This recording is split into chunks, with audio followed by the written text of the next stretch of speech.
Have you ever felt like your life is insignificant? Huh, of course you have.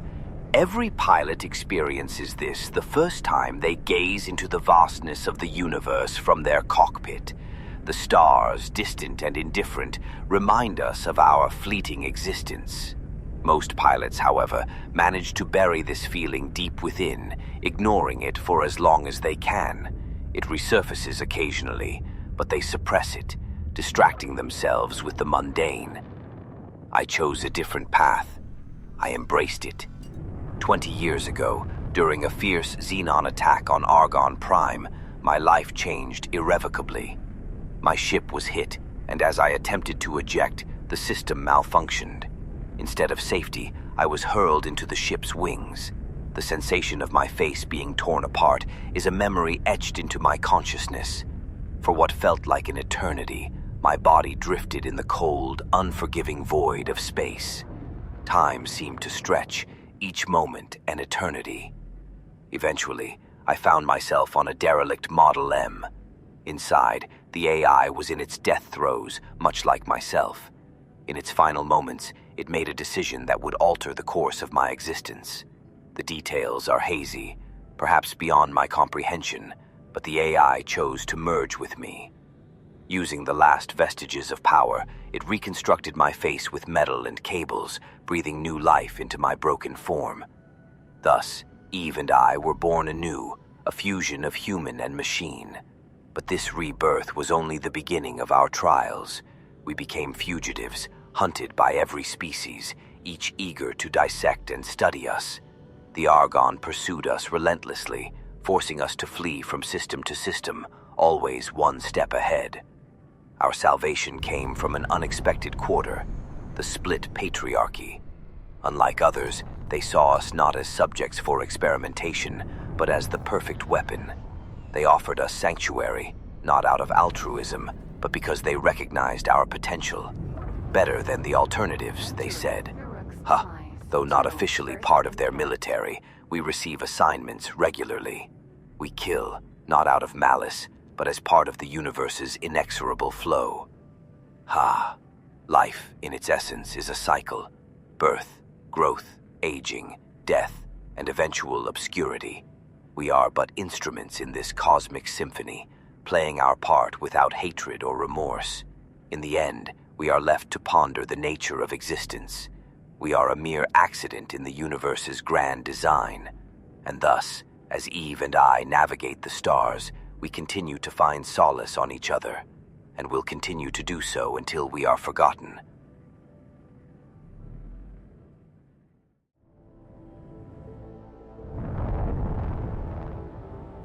They should be arriving any time now.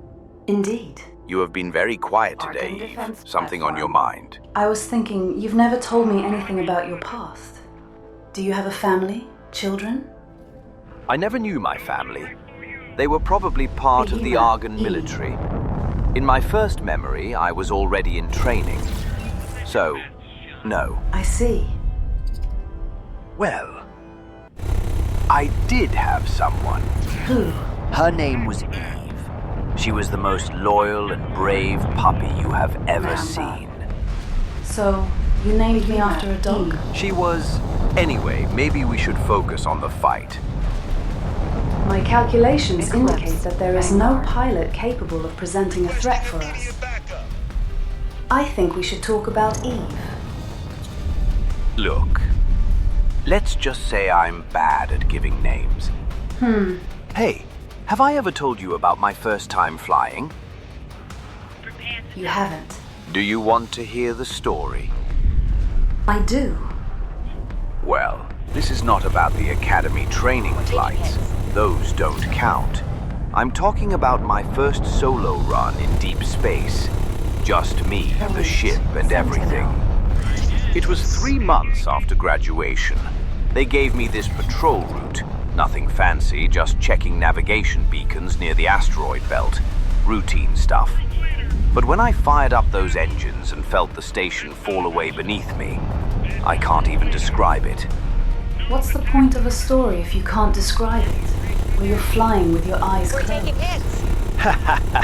Actually, no. I can. When I was a kid, I thought we understood space then. I didn't understand anything. The moment I cleared the station's gravity well and killed the engines, the silence hit me. Not just quiet, absolute silence. Thanks for your help.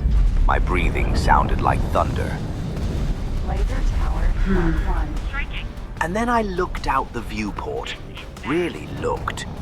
No atmosphere to blur anything, no light pollution. Just infinity. Stars in every direction, so many that the darkness between them seemed like the exception, not the rule. I think I understand a little. Do you? We Well, were you will hit. have to tell me about it. After your story, maybe. Why are you shooting me? I floated there for maybe 20 minutes, just staring. And that's when it hit me, how impossibly small I was. My ship was a speck of dust. Earth was a pale blue dot somewhere behind me.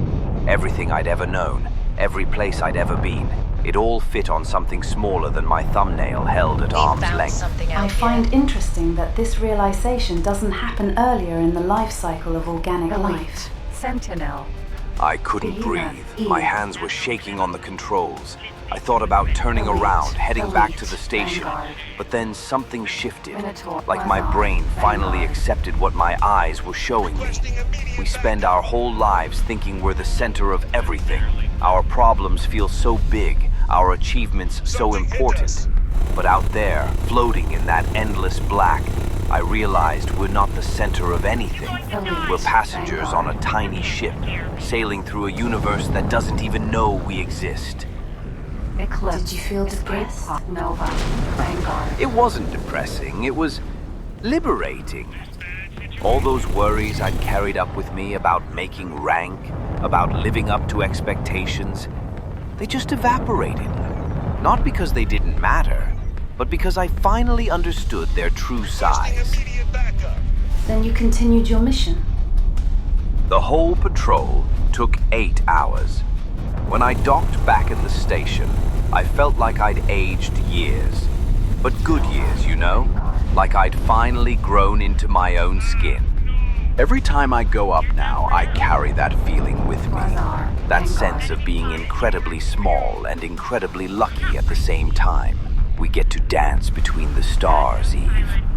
Maybe we should continue this conversation with dinner. Are you asking me out?